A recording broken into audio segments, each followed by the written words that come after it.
बिल्कुल निश्चित तौर पर यह पोस्ट मायावती का चिरपरिचित अंदाज है, इसमें कुछ भी नया नहीं है। बीएसपी सुप्रीमो मायावती इस तरीके के एक्शन लेने के लिए जानी जाती रही हैं। चाहे वो जब उत्तर प्रदेश की सत्ता में रही हो, पूर्ण बहुमत की सरकार रही हो 2007 से लेकर 2012 तक, तो चाहे वो अपने पदाधिकारियों पर, अपने मंत्रियों पर, अपने विधायकों पर एक्शन लेने की बात रही हो, या उसके अलावा संगठनात्मक लोगों पर लगातार उनका एक्शन लेने का जो तरीका रहा है वो कुछ इसी तरीके से रहा है। हालांकि आकाश आनंद को लेकर कल ही बीएसपी सुप्रीमो मायावती ने अपनी राष्ट्रीय स्तर की जो बैठक थी उस दौरान ये निर्देश दे दिए थे कि उनको फिलहाल पार्टी के किसी पद पर नहीं रखा जाएगा, उनके पास पार्टी से संबंधित कोई पावर नहीं होगी। नेशनल कोऑर्डिनेटर का पद भी उनसे छीन लिया था, यहां तक कि जो उत्तराधिकारी घोषित किया था उस पर भी बीएसपी सुप्रीमो मायावती ने स्पष्ट कर दिया था कि अपने जीते जी वो किसी को उत्तराधिकारी घोषित नहीं करेंगी। उसकी एक वजह है कि जो पार्टी मूवमेंट, पार्टी आंदोलन है, उस हिसाब से चीजें नहीं चल रही है। पार्टी का आंदोलन और पार्टी की नीतियां, पार्टी का हित उनके लिए परिवार या दूसरे हितों से बड़ा है। कल बीएसपी सुप्रीमो मायावती की तरफ से यह पोस्ट किया गया था।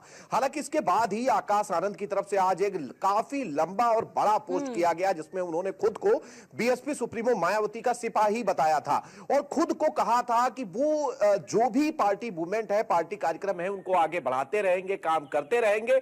हालांकि बीएसपी सुप्रीमो मायावती ने अपने चिर परिचित अंदाज में अपने ही भतीजे को पार्टी से बाहर का रास्ता दिखा दिया है। सीधे तौर पर आपने देखा होगा कि बीएसपी सुप्रीमो मायावती ने पहले से ये सारी चीजें कर रखी हैं कि उनके सामने पार्टी में कोई भी व्यक्ति मीडिया में या सोशल मीडिया पर नहीं बोल सकता है। आकाश आनंद का ये पोस्ट आने के बाद बीएसपी सुप्रीमो मायावती काफी भड़क गई और पार्टी के बाहर का रास्ता उनको दिखा दिया। हालांकि ये पहला मौका नहीं है जब बीएसपी सुप्रीमो मायावती इस तरीके का एक्शन ले रही है। इसमें सिर्फ एक नई बात है, वो ये है कि आकाश आनंद उनके खुद के भतीजे हैं और परिवार के सदस्य हैं। बाकी पार्टी के बड़े कद्दावर नेताओं को पहले भी वो इस तरीके का रास्ता दिखाती रही हैं, चाहे वो नेता नसीमुद्दीन सिद्दीकी रहे हो, नकुल दुबे रहे हो, रामअचल राजभर रहे हो, लालजी वर्मा रहे हो, स्वामी प्रसाद मौर्य रहे हो। ऐसी बहुत लंबी फहरिस्त है और यही एक वजह है कि बसपा 33% वोट से खिसक कर आज 9.60% पर आ गई है।